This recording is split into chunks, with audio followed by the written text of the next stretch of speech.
Sojourn to the Past is a 10-day trip where students are able to go back and trace the steps of the civil rights movement. What's special about what Jeff is doing is that these speakers come to tell their stories, and so kids are able to sit next to this person that really paved the way for many of them to be sitting in classrooms together. And that because of those struggles, we have these freedoms now, where we have these opportunities now as, say, people of color, to do things now that we weren't able to do back then. This picture is not about Elizabeth Eckford, in my opinion.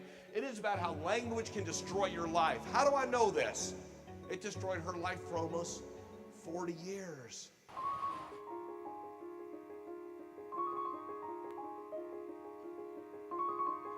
To be able to literally walk in the footsteps where history was made and meet the people who made those things happen.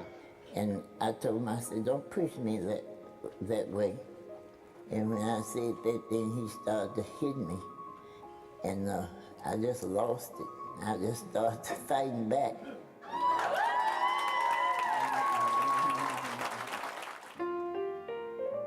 Walking across the Edmund Pettus Bridge in Selma, Alabama, walking 2 by 2 like they did on March 7th, 1965, is a very emotional, important event. And it lets our young people know that there are some things you need to be willing to put yourself on the line for if you really believe in. What impacted me most about Sojourn was visiting the Civil Rights Memorial. Like, it really makes you reevaluate your life. Like, these are mothers, fathers, brothers, sisters, and it kind of makes you think. And for me, it was actually meeting the people that made change, people that were ordinary people and did extraordinary things.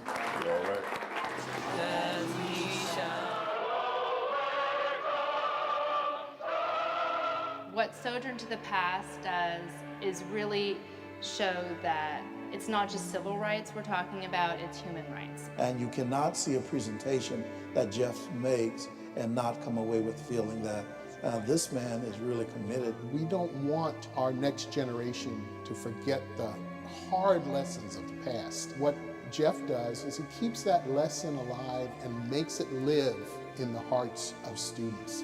They killed the dreamer! But did they kill the dream? I cannot hear you. Did they kill the dream? No. Did they kill the dream? No. And here's my question. What are you willing to do about it?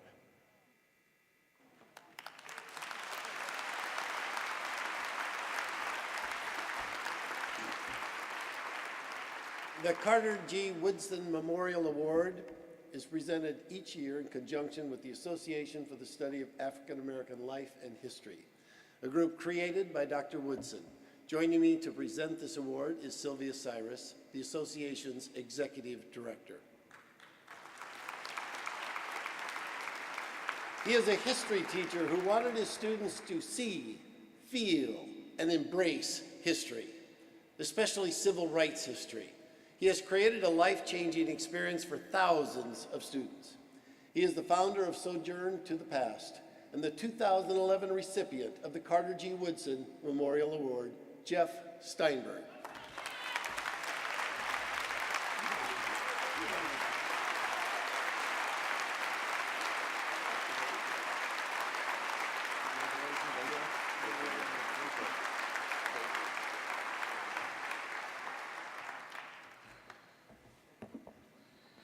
Last but not least, I don't know whether you had any ovations left in you, but I'm so glad you do. As you heard, my name is Jeff Steinberg, and along the Civil Rights Trail, we meet grassroots people and well-known people of the movement who define the true morals and values of what this country truly stands for. To be awarded the Carter Woodson Award is such an honor. Carter Woodson realized that we're not being taught the real history makers of our country, and people were being excluded. So he took it upon himself to make sure we knew their history, which is actually our shared history, true American history. When Dr. King was assassinated in 1968, Ralph Abernathy gave his eulogy, and he said, you saw me do it in the clip here. Ralph Abernathy quoted the book of Genesis, and he said when speaking of his departed friend, They said one to another, behold, here cometh the dreamer. Let us slay him, and we shall see what becomes of his dreams.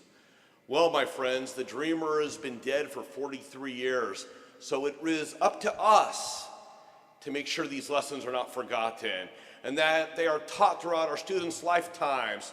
They are included in their books and throughout their school year, and I don't mean just in February.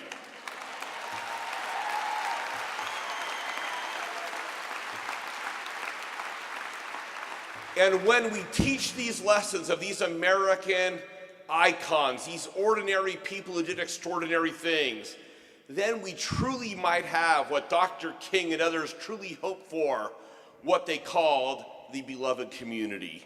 Thank you very much for this award.